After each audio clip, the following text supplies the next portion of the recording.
It's Mac the Guru. We are back. Power Book 2 Ghost, Episode 10, Heart of Darkness review.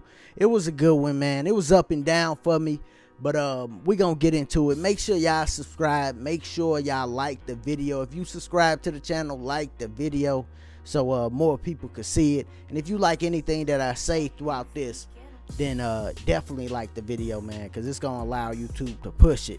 I will be doing a good, bad, and ugly season 1 review on Power. I did one on the Shy. I went hard on the Shy. Probably not gonna go as hard on the Power, but I'm gonna still go a little hard, you know, so it ain't gonna be for the weak hearted, you know. But now let's get into the review. Now let's talk about Tommy, one of our favorites from the original Power. He was back and it was great to see him. That opening scene when we actually see him, because he shot at Monet and Tasha, and we see the car, we like, oh shit, Tommy back.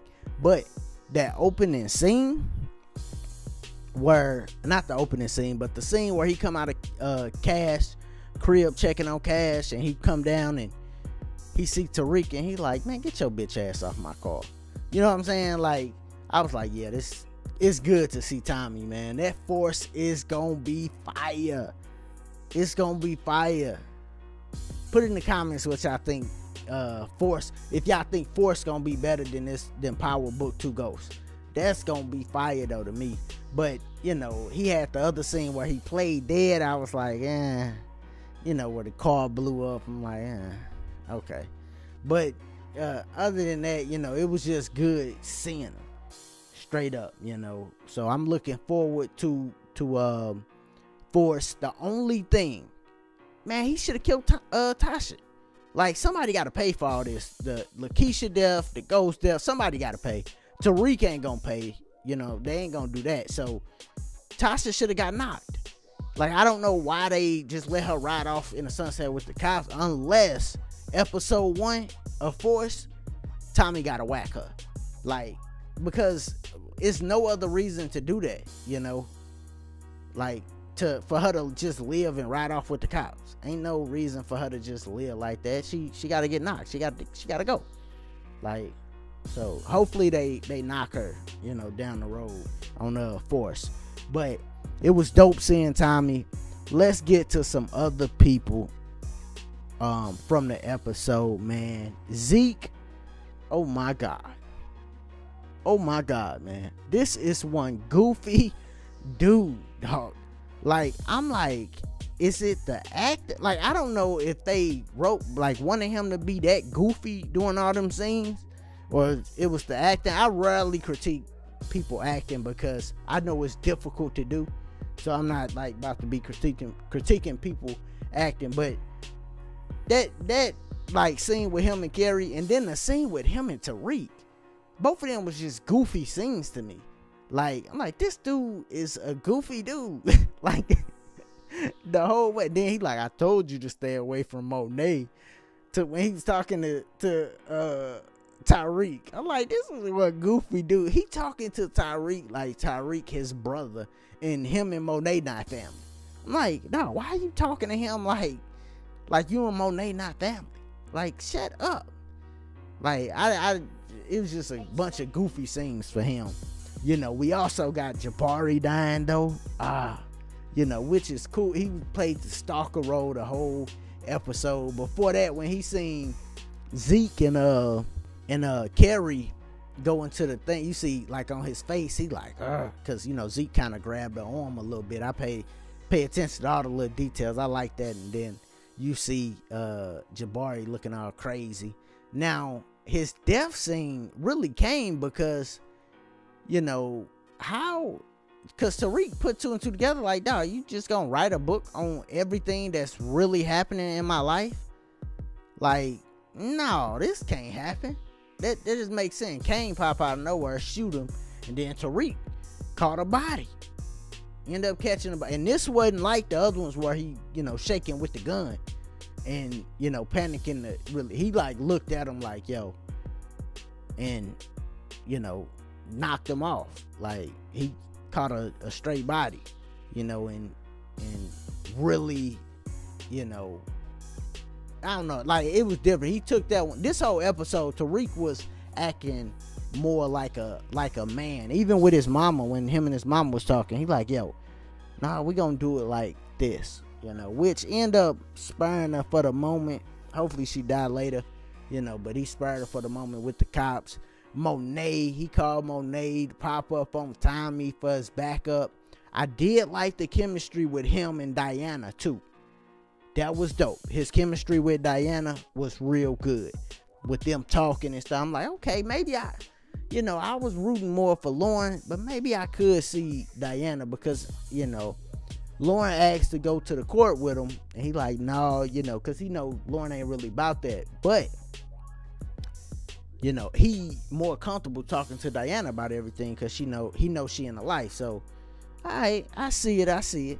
But another thing that happened that a lot of people didn't catch was Santana, the officer, right? The cop dude. When Tariq left out of Jabari office, he took a long look at Tariq.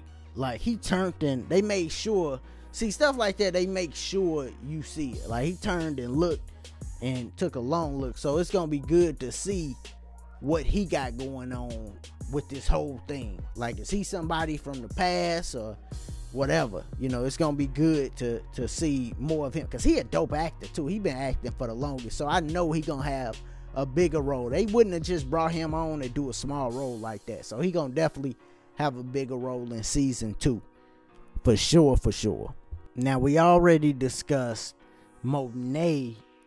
She being there for Tariq at the end with Tommy. She had a pretty busy episode though. She got shot at, put 2 and 2 together that Tommy shot at her. She was at the beginning, she knocked the dude Rico, which I'm like, how that's my dog from ATL. He looked a little different though, but it was just that whole scene at the beginning. I'm like, she gotta kill this dude because he's super disrespectful, and boom, she killed him. Right after I was thinking that she killed him, and her dude Al, which he ended up dying, but he killed Rico bodyguard. She also popped up on Kane to tell Kane again, like, dog, you is tripping, because she done found out about Officer Ramirez. So she popped up on Kane after, you know, Lorenzo like, yo, we need Kane. But she out there, so she know Kane ain't no good, man. Now they gonna end up coming back together, right? Because now Kane and Tariq done developed some type of rapport. So I'm sure Kane gonna get closer with the family again. But he just a hothead. He one of them hotheads that you just can't take nowhere, can't control. He gonna beat up somebody, or you go to the club with Kane and y'all end up fighting type shit. So he just a hothead. He one of them friends you gotta, I ain't gonna take him. You know what I'm saying? Cause he a wild one. The other thing that happened with Monet that I liked was her and Tasha scene, right? When Tasha came to talk to her before he got shot up. That was a dope scene. Tasha is real good at relating to people in the moment and making them change whatever they was about to do. Tasha make them flip it. You know what I'm saying? And that's what she did. Come to find out, you know, she gonna be leaving though. I talked about that already. But Tariq, Monet, Diana, and Drew, boy, they done got real close. Tariq done got real close with the Tejadas, like real close. So they know everything about him killing his dad. They know who he is now. So, you know, that's going to be dope going forward. I know I'm kind of bouncing around, but it's hard to just go straight through a whole episode because it's like we seeing different characters in different scenes.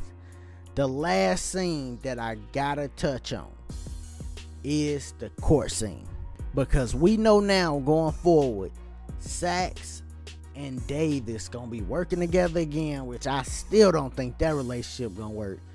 These two dudes are two of the grimiest dudes to be trying to work together. That just don't seem like it's gonna mix to me, you know. But they gonna try it again after the court scene. Now, one thing we did see, boy, that DNC dude, He ain't no hoe, man. Like, he the big boss. Like, he telling the judge, hey, step out of her room. I'm like, damn. And then the way he talking to Sax, he really he put his foot on Sax, like Sax a little bug this episode, and just talked to him like, hey, this was gonna happen, shut up. You know, once he figured out all the things Sax was doing behind the scenes, Riley was there too, which she run right out the courtroom, go run to Brayden. I like how he handled her, but I don't think it's the end of Riley. I don't. I think Brayden gonna have her around in another season for sure. And him and Tariq, they gonna be working together. You know, hopefully they get, cause oh my God, from that conversation that Tariq and Brayden had, I'm like, Brayden don't know nothing. Like, he don't know a lot of stuff. He literally don't, like, I'm listening to him talk to Tariq, and I'm like, man, it's so much stuff he don't know. But he like, you know, what he doing. I just hope that he get in a better position to where he smarten up a little more and just learn more about everything that's going on. You know what I'm saying? Because he just out the loop, but he's still working with Tariq. Because Tariq don't tell him everything. So I hope their relationship grow. And it probably will most definitely grow. For one, when Tariq was originally thinking about leaving, that was one of the pictures he was going to take. That was key. Like, you see him looking at the pictures. What to take from this room, he was going to take the picture of him and his boy. So I definitely think their relationship going to grow, which was dope, man. But yeah, that was everything that stood out to me from episode 10. You know, it was a good episode. They had some scenes that I was like, you know, but I ain't really want to go too hard on it, you know, because I am about to do the good, the bad, and the ugly. So make sure y'all look out for that. Make sure y'all subscribe. Let me know what y'all thought about the episode, though. Was I on? Was I off? Did you see stuff that you really like that I didn't talk about? You know what I'm saying? Let me know. It's Mac the Guru. Y'all be easy. Y'all be safe. Peace.